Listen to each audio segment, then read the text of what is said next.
Добар ден и велиме на гувернерката Анита Ангеловска-Бежовска, која што е гостин во Македонското радио. Добар ден, благодарам на поканата. Господјо Бежовска, македонската економија е пред избори, надворешните ризици се очигледни со Брекзит и трговските глобални тензии. И сите овие настани се одразуваат врз и нашата економија.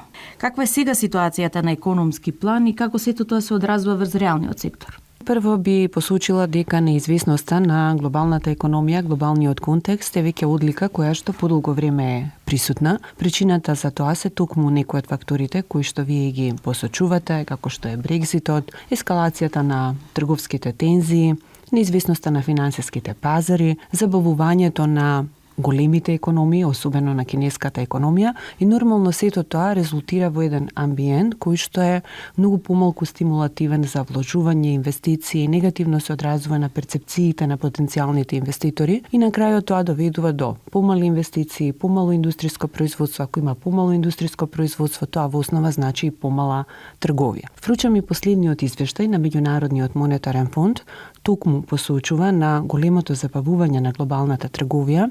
За 2019 година проценката е дека таа ќе порасне само за 1%, што е многу големо забавување во споредба со претходниот период, а за 2020 година предвидува некое благо, умерено нагорно поместување, односно предвидува раст од околу 3%. Сепак овие стапки на раст се значајно пониски, особено споредено со предкризниот период. Овој амбиент се одразува и на нашите најзначајни трговски партнери, а тука пред се мислам на Европската унија, каде исто така се предвидува забавување на економската активност на Европската унија. Што тоа значи за нас? Ние сме мала отворена економија, чим нашите најзначајни трговски партнери се погодени, тоа значи дека генерално можни се ефекти и импликации врз нашата економија. Сепак, она што сакам да го посочам е дека сега за сега ние не гледаме некои повидливи, позначајни импликации од тие случувања во надворешното окружување врз нашата економија. Еве, согласно со последните расположливи податоци, кои што се за третиот квартал оваа година, растот е 3,6%, а ако сумираме и за првите 3 квартали од оваа година, исто така просечниот раст е 3,6%, при раст на сите компоненти во рамки на бруто домашниот производ. Значи, остварен е раст и на личната потрошувачка, која што во просек расте со стапка некаде околу 4% оваа година, остварен е раст и на извозот. Позитивно е што извозот расте со солидни стапки, растот е некаде околу 13%, особено во овој глобален контекст за кој што споруваме. Понатаму растат и инвестициите, односно по забавената инвестициска активност во претходниот период, за првите 3 квартали оваа година растот на инвестициите некаде околу 5,6%. Ако го погледнеме и нашиот извоз кон Европската унија, особено кон германската економија, која што е на врвот. Да, која што е еден од нашите најзначајни, односно најзначајен трговски партнер, кон кој што извезуваме близу до 50% од нашиот извоз, се уште движењата би рекла се генерално поволни. Извозот расте некаде со стапка од околу 16%, што е слична, па дури малце повисока стапка во однос на претходната година. Значи, сега за сега, како што посочив, не гледаме некои поголеми импликации врз нашата економија, но тоа не значи дека понатаму можеби и би се почувствувале одредени импликации. Секако затоа ние сме тука да ги следиме состојбите, движењата и да преземаме соодветни мерки за навремено адресирање на било какви ризици ако се појават во овој контекст. Ние впрочем и кога ја правевме последната макроекономска проекција, која што ја изготвивме во октомври оваа година, вградивме делумно и од ова импликација од ова понеповолно глобално окружување. Да, вградивме дел од предпоставките, што всушност се забележува во структурата на растот на бруто домашниот производ. Да, се менува структурата. Порано беше од градежништвото, да речеме локомотивата на економскиот раст, сега веќе личната потрошувачка е тука главниот фактор.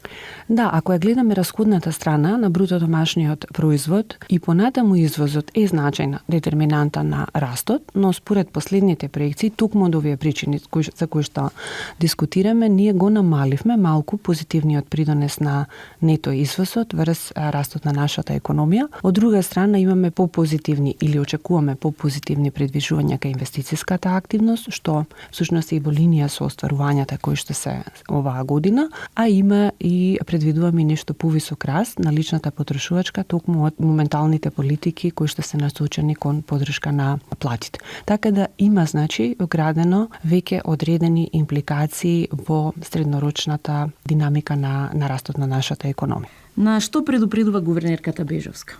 Добро, мислам дека фокусот треба да биде на структурните реформи, затоа што структурните реформи се токму она што е клучно за да може да растеме со побрзи стапки на раст. Ако направиме споредба меѓу очекувањата за среднорочен раст на нашата економија и очекуваните стапки на раст за европската економија, може јасно да се нотира дека ќе следи процес на натамошна реална конвергенција, односно приближување до нивоата на доход во рамки на Европската унија.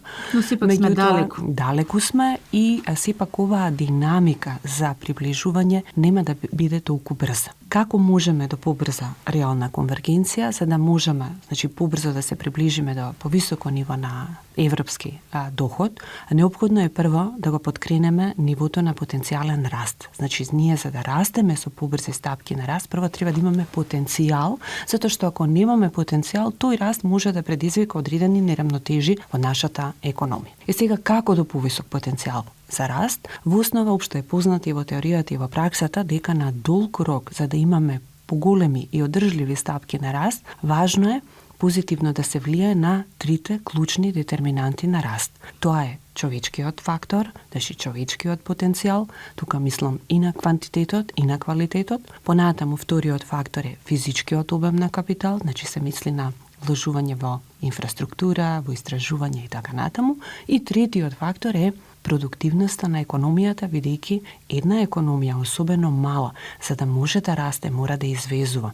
А извозот зависи во голема мера од конкурентноста на таа економија. За да е конкурентна, мора да расте продуктивноста во нашата економија. Сега, јас се извинам што ве прекинувам, меѓутоа, реалниот сектор токму тоа го посочува како доста голем проблем. Растат минималните плати, трошоците на компаниите, но нема зголемување напоредно и на продуктивноста. Да, токму тоа е. И со тоа стануваме понеконкурентни, растат и трошоците на производ. Така, прво да појдеме од тоа дека навистина ако погледнеме колку е просечната плата кај нас, колку е минималната плата кај нас, навистина ние сме економија каде што тие се на долната граница споредено со останатите земји во регионот. Меѓутоа, од друга страна, ако погледнеме што се случува со продуктивноста во овој период, продуктивноста, генерално кажано, стагнира во посткризниот период. Значи имавме периоди кога прво падна веднаш после кризата, потоа почна да се сколемува, па паѓа повторно. Генерално да кажам, во целиот овој посткризен период продуктивноста стагнира, а од друга страна имаме раст на платите. Тоа едноставно кажано значи дека може да се доведе во прашање конкурентноста на нашата економија. И од таму, она што е клучно, да паралелно со овие политики за поддршка на платите, кои што значат и повисок реален расположлив доход на населението и се многу значи на социјална димензија. Меѓутоа, многу е важно напорите да се фокусираат токму на политики кои што ќе значат вложување во истражување и развој, поголема трговска интеграција на нашата економија, привлекување на поголеми странски директни инвестиции. Зошто го споменувам ова во контекст на продуктивноста, бидејќи странските директни инвестиции не значат само прилив на капитал во нашата економија. Тие значат и пренос на технологија, знаење, нови пазари и бројни емпириски истражувања покажуваат дека тие во основа имаат значени позитивни ефекти и врз продуктивноста во економијата. Секако прво во оние сегменти, во оние сектори во економијата каде што тие влегуваат, а потоа тие ефекти не остануваат ограничени само во тие дејности кај што се тие присутни, туку имаат и дополнителни индиректни ефекти и врз другите сектори во економијата. Значи, пораката е таа, паралелно со порастот на платите, мора да имаме фокус и на политики кои што ќе значат поддршка на продуктивноста, зашто само така ќе може да расте извозот, да се сколемува трговската интеграција и да растеме со побрзи стапки на раст. Ние сме мала економија. Мора да претендираме на повисоко ниво на трговска интеграција, односно повисоко ниво на извоз. Ако дојде до влошување на надворешното опкружување, дали Народна банка е подготвена да заостри монетарната политика и како тоа би се одразило врз банкарскиот сектор, па и врз граѓаните? И конкретно да објасниме за слушателите што значи тоа заострување на монетарната политика или олабавување. просторот или поставеноста на монетарната политика, колку е таа лабава или колку е затегната, ќе објаснам и што тоа значи, во основа е детерминиран од нивото на девизни резерви. Зошто е тоа така? Затоа што ние спроведуваме стратегија на одржување на стабилен курс на денарот во однос на еврото и оттаму сите економии кои што спроведуваат ваква монетарна стратегија мора да водат сметка за адекватното ниво на девизни резерви. И всушност, колку има простор монетарната политика да реагира, да помага на економијата, зависи од нивото на девизните резерви. Во принцип, колку се тие повисоки, тоа значи дека може да спроведува релаксирана политика, која што значи дека основната каматна стапка на Централната банка подолго време може да се задржи на пониско ниво. Ако Централната банка ја намалува својата основна каматна стапка, преку тоа таа посредно влији на каматните стапки во банкарскиот систем. Значи, релаксирана монетарна политика значи генерално поголема ликвидност во економијата и пониски каматни стапки. А пониските каматни стапки се многу важни нели за поддршка на инвестициите, вложувањата, па дури и за потрошувачката во сегментот на кредитирањето на населението. Како е состојбата сега кај нас, значи, во однос на девизните резерви, кои што се клучниот фактор, нели, кој што ни дава сигнал во која насока ние треба да реагираме. Веќе подолго време наназад, екстерната позиција на нашата економија е солидна. Тука мислам на движењата во платниот биланс, тековната, но и финансиската сметка, кај трговскиот дефицит, например, иако е тој се уште дефицит, значи имаме поголем увоз од извоз, меѓутоа нивото на дефицитот низ годините наназад се намалува. И тоа позитивно влијае на девизниот пазар и генерално расположливиот девизен потенцијал на нашата економија. Исто така имаме и солидни приливи на финансиската сметка, солидни приливи во смисла, например, на странски директни инвестиции или задолжување на нашиот приватен сектор, трговски кредити и слично. Сите овие текови финансиски приливи од надворешното окружување позитивно влијаја во насока на сколемување на девизниот потенцијал на нашата економија. Овие вишоци на девизи кои што се појавија на девизниот пазар се откупуваа од страна на Централната банка, бидејќи ако не откупувавме, тоа ќе значеше дека курсот треба да апрецира. Ние ги откупувавме овие девизни средства и низ годините наназад овој откуп се користеше за натамошно градење и сколемување на девизните резерви. Така девизните резерви во моментот се во вредност од 3,2 милиарди евра, што е, можеби бројката вака ништо не значи во апсолутен износ, но тоа според сите параметри кои што ние ги користиме, тоа се меѓународни стандардни параметри, ова ниво на девизни резерви е сосема адекватно, солидно ниво на девизни резерви и конзистентно со оваа монетарна стратегија која што ние имаме. Од тука, имајќи го предвид релативно високото ниво на девизни резерви, тоа значи дека монетарната политика кај нас има простор се уште да делува на овој начин, како што делува низ годините наназад, да води релаксирана монетарна политика, која што значи обезбедување доволна ликвидност во економијата и обезбедување поволни услови за финансирање на и граѓаните и на корпоративниот сектор. Инаку генерално, доколку се случат позначени неповолни движења во надворешниот сектор, каналите преку кои што би можела нашата економија да биде погодена, тоа се трговскиот канал, значи извозот може да се намали бидејќи ќе падне побарувачката за нашите извозни производи, може да се намалат приватните трансфери кои што се значаен извор исто така на финансирање на нашата економија, може да се намалат странските директни инвестиции, заемите и други финансиски текови. Всушност ние поминавме низ овој процес на почетокот на глобалната криза, кога видовме всушност каде ние како економија имавме слабости, каде бевме највеќе погодени. Во таква ситуација секако Централната банка е спремна да реагира, ние имаме адекватен инструментариум кој што ќе го нормално користиме за да може да спречиме некои понеповолни движења во нашата економија. Но засега од сите расположливи податоци кои што ги имаме не произлегува потреба од затегање на монетарната политика. Тоа е при ниска инфлација, не многу висок економски раст и адекватно ниво на девизни резерви имаме. Одредени економисти велат дека нема основа за зголемување на каматните стапки. Што би требало да се случи за да се зголемат каматите, односно дали има иницијативата и понатаму да се намалуваат? Да, значи, ние како Централна банка на редовна основа ја преиспитуваме поставеноста на монетарната политика, односно ја преиспитуваме основната каматна ставка на благајнички записи. Секој месец имаме комитет во рамки на Народната банка, комитет за оперативна монетарна политика, кој што се состанува, ги гледа сите најнови податоци кои што излегуваат во тој меѓупериод, а 2 пати годишно, како што и веќе знаете, правиме целосни макроекономски проекции, каде што правиме согледување за сите сегменти, реалниот сектор, значи растот, инфлацијата, платниот биланс, монетарните движења, кредитите, депозитите и врз основа на сите тие информации заклучуваме дали нашата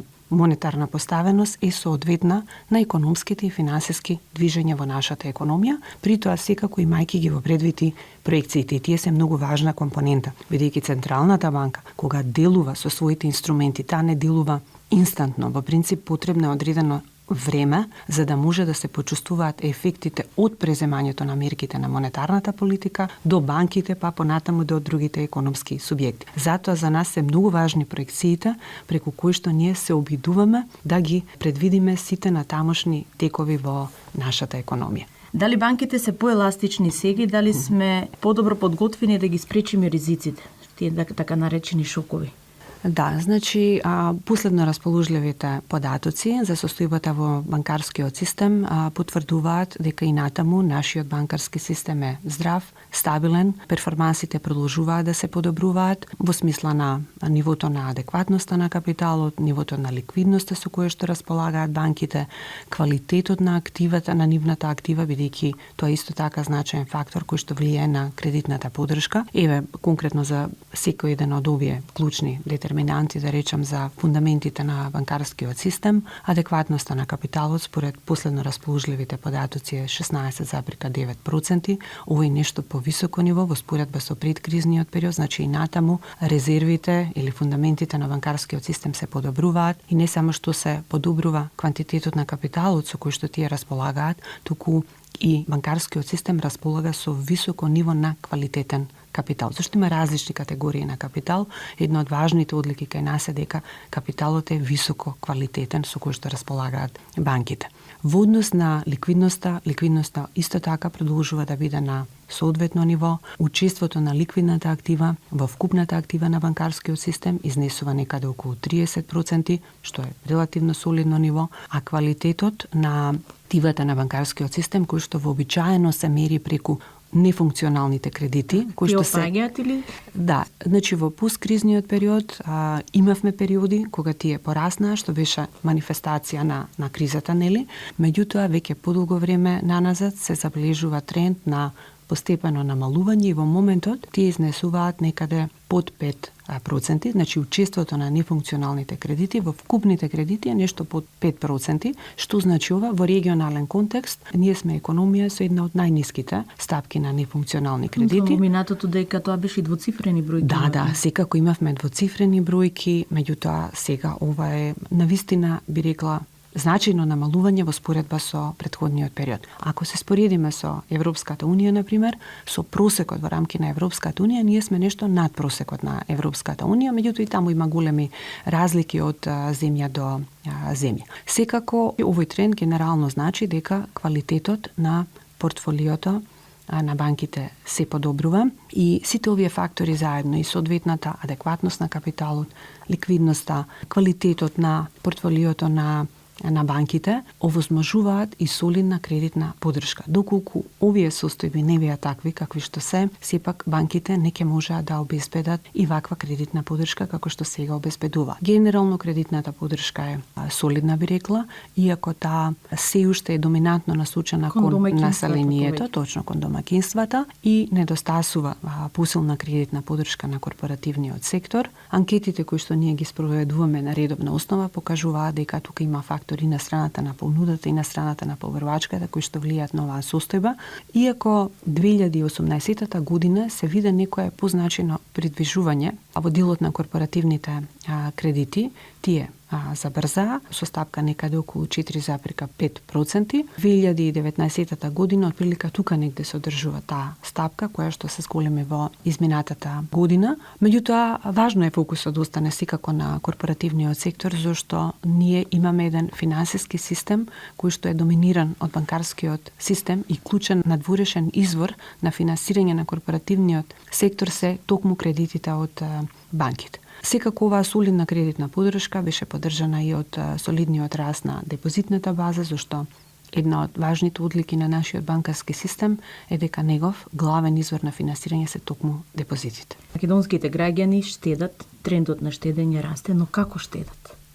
Да, Дали квалитетно штедат, во кои финансиски инструменти повеќе се насочени предпоставка што се помали ризиците? Значи, ако се погледне активата на секторот население, какви преференции има населението и во какви инструменти штеди, се гледа дека граѓаните предпочитаат да штедат, односно да ги вложуваат своите заштети во банкарскиот систем, во депозити, на кои што отпаѓа околу 2/3 од вкупната актива на секторот домаќинства. Втор позначаен инструмент во кој што вложуваат граѓаните се пензиските заштеди, на кои што отпаѓа некаде околу 17%, а потоа следува вложувањето во хартија од вредност и на крај животното осигурување, над кое што отпаѓа само 1% од активата на секторот население. Што значи дека клучна инвестициска форма на штедењето на населението се токму банкарските депозити. Факт е дека и каматите во делот на штедењето се намалуваа, како што се намалува и каматите во делот на кредитите, бидејќи кај нас едното оди паралелно со другото.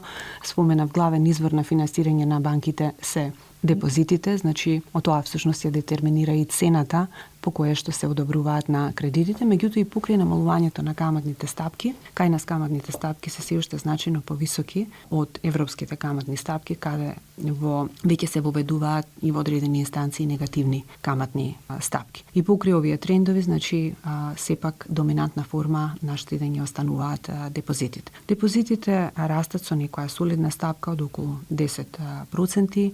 Ти исто така забрзаа во 2018 година, имаше некој поизразено забрзување, тој тренд продолжува и во 2019 година се одржуваат некаде околу 10%, што се навистина, би рекла, солидни стапки на штедење, што индиректно е многу важно и за солидни стапки на кредитен раст. Ако нема раст на штедењето, би било многу потешко да се обезбедува и солидна поддршка на во делот на кредитирањето. Довербата во денарот е значајна, повеќе се штеди во денари. Да, во овој контекст со право го посочува, тоа е многу важен сегмент. Дека она што е важно кај штедењето е токму тоа дека продолжува трендот на денаризацијата. Значи се гледа дека има поволни поместувања во валутната структура, значајно е зголемено учеството на денарското штедење во вкупното штедење.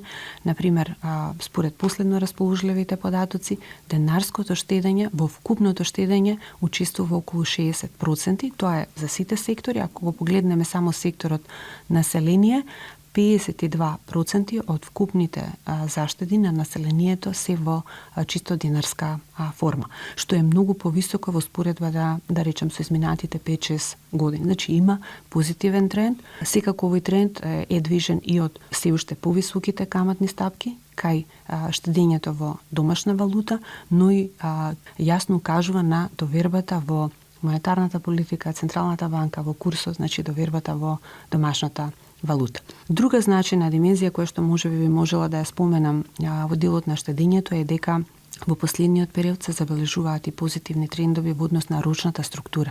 Значи имаме солидни стапки на раст на долгорочното штедење, што е охрабрувачки, што исто така веројатно е индикатор за довербата и во банкарскиот систем и генерално во економијата. Политиката и изборите дали влијаат врз нивото на кредитната активност, штедењето?